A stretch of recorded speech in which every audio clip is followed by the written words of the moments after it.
ఈరోజు స్పెషల్ వచ్చేసి నా స్టైల్ రాగి దోశలండి. ఇలా అయితే రెడీ అయిపోయాయి. ఇప్పుడు ప్రాసెస్లోకి వెళ్ళిపోదాం రండి. ఈ గ్లాస్తో 1.5 గ్లాస్ రాగులు వేసేసానండి. మళ్ళీ ఇదే గ్లాస్తో 1.5 గ్లాస్ మినపపప్పు అయితే వేసేసానండి. 1/2 గ్లాస్ రైస్ మాత్రమే యాడ్ చేసుకుంటున్నానండి నేను. మీరు కావాలంటే 1 గ్లాస్ రైస్ యాడ్ చేసుకోవచ్చు.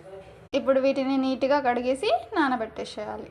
కడగడం కంప్లీట్ అయిపోయిందండి. ఆ తర్వాత ఇలా పప్పు మునిగేలా వాటర్ వేసుకొని ఒక 6 గంటల పాటు నాననివ్వాలి.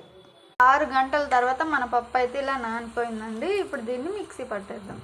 పట్టుకున్న తర్వాత నాకు ఇంత పిండి అయితే వచ్చేసిందండి. దీని మీద మూత పెట్టేసి నైట్ అంతా ఒక పక్కన పెట్టేసేయాలి.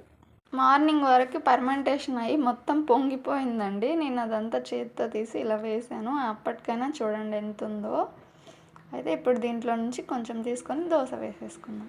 ఇట్లా వేరే గిన్నెలోకి మనకు కావాల్సినంత పిండి తీసుకొని సరిపడా ఉప్పు, సరిపడే వాటర్ కూడా యాడ్ చేసుకొని ఒకసారి మంచిగా కలుపుకోవాలి. ఈ విధంగా కలుపుకోవాలండి. దోశ పెనం మీద మనకు కావాల్సినంత పిండి అయితే వేసేసుకోవాలి.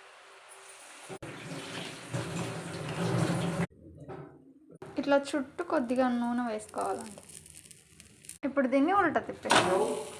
ఇంతేనండి, నా స్టైల్లో రాగి దోశ అయితే రెడీ చేసేసాను. మీరు కూడా ట్రై చేసి ఎలా వచ్చిందో కామెంట్ చేసేయండి మరి.